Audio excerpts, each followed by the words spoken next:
Taking the real estate exam is stressful. More than 100 questions to answer, strict time limit pressure, people finishing really fast before you. How do they do that? Here's a test-taking strategy that you can deploy during the real estate exam to help you overcome anxiety, use your time effectively, and most of all, pass the exam on your very first try.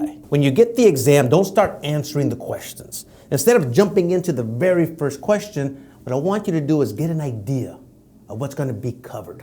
Start skimming through every question. This will give you an idea of what will later come up on the exam.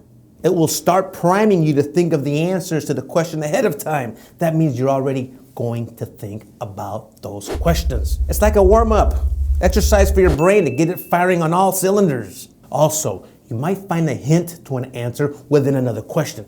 That's crucial. In other words, there could be a question later in the exam that could hold information to help you answer a question at the beginning of the exam. The next part of this strategy is this. While you're skimming through the exam, try your best to find the easy questions. These are the questions that you know off the top of your head. They're simple for you. Now, when you come across a super easy question, take a moment, relax, answer it, and then move on. If you prioritize the easy questions first, you'll be using your time in the best way possible. You know that you're getting at least those easy questions correct. So you're off to a good start, which leads me to the third part of the strategy. Since there's a time limit, there's a chance you'll run out of time before finishing. It's possible. Any unanswered questions are counted wrong. And since every question counts the same, you should answer the hardest questions last. By doing this, you won't miss out on answering any easy, guaranteed to get right questions because you spent the last 30 minutes solving a hard question. This is why I want you to answer the math problems last. The math problems take the most time. So unless the answer is super obvious on these math questions, prioritize the math problems last. Also, there are a lot of fewer math questions than any other type of question. It doesn't make sense to spend your entire time on, let's just say, 5 math problems when you can answer other 100 questions that are a lot easier. Okay, let's focus on the strategy of actually answering these questions.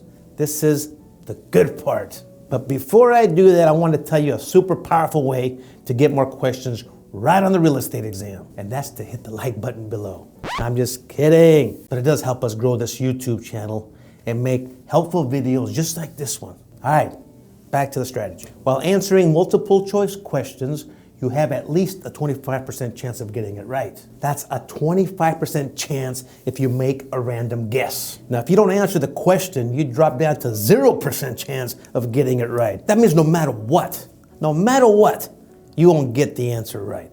So what I want you to do is this. Always answer a question. Do not leave it blank. At the very least, guess, man. Guess. Even if you're blindfolded, picking a random option, you still have a shot at getting the question right. My favorite quote is this. You miss 100% of the shots you don't take by Wayne Gretzky. Guess what?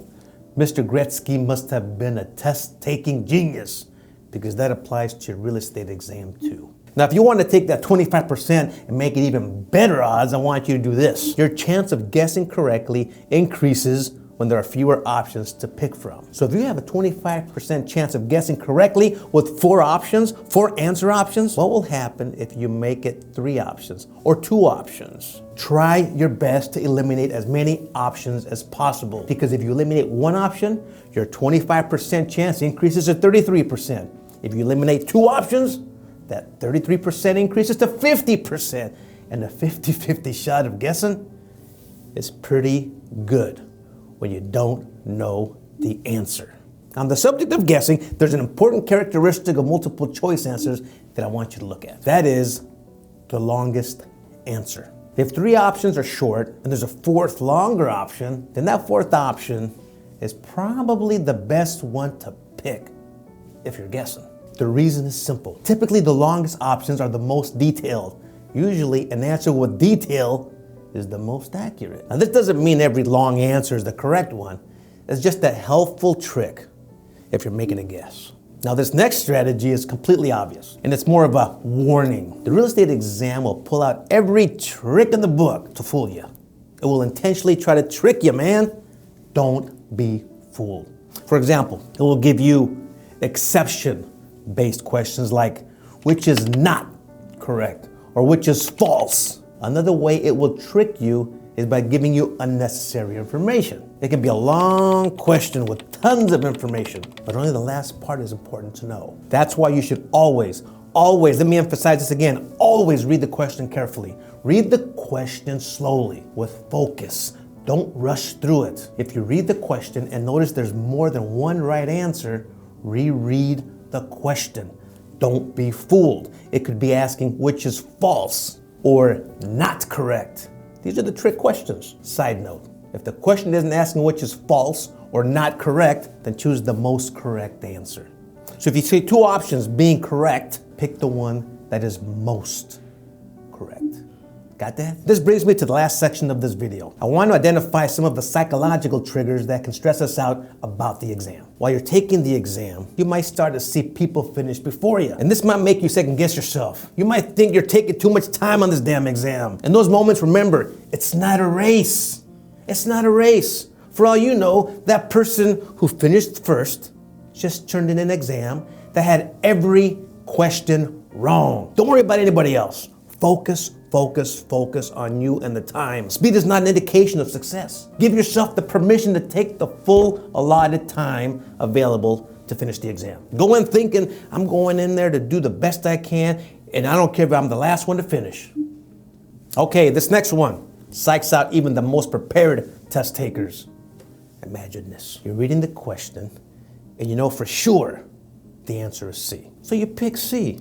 You go to the next question, and the answer is also C. No problem. You with me? Then on the next question, the answer is, yeah, you guessed it, C again. Then you start seeing a pattern. You just answered C 5 times in a row. That can't be right. Right? Wrong. You can get the same answer multiple times in a row. You could be picking C 5 times in a row, 10 times, however many times. This is another instance of the exam trying to trick you. Don't change your answer, man. Stick to your gut and keep moving. When you change your answer, you increase the chance of getting it wrong. The same answer over and over is not an indication of you getting the questions wrong. Stick to your gut. With that said, there's one last thing I want to share with you. This will hopefully change the way you approach the exam and take a little bit of pressure off your back. That is, you don't need to get 100%. You don't need to get 100%. A perfect score, even a high score, isn't necessary. When you turn in the exam, you don't find out the score. You only find out if you failed or passed. So any score over the bare minimum is all the same. A 95% on the exam is the same as a 75%. So if you get tripped up because you weren't sure about the first 5 questions, don't sweat it. There's still plenty to get right. The goal needs to be on passing. The goal needs to be on passing, not getting the highest score possible. Okay, so you can deploy this strategy when you're taking the exam. But there's one strategy you really just can't beat. There's one strategy that you just can't beat, and that's learning the material. I know, boo, who wants to learn? Listen, I created an online prep package. It's an online program that gives you practice exams, flashcards, an ebook study guide, and a whole lot more tools to help you study. It makes studying fun and, most importantly, doable.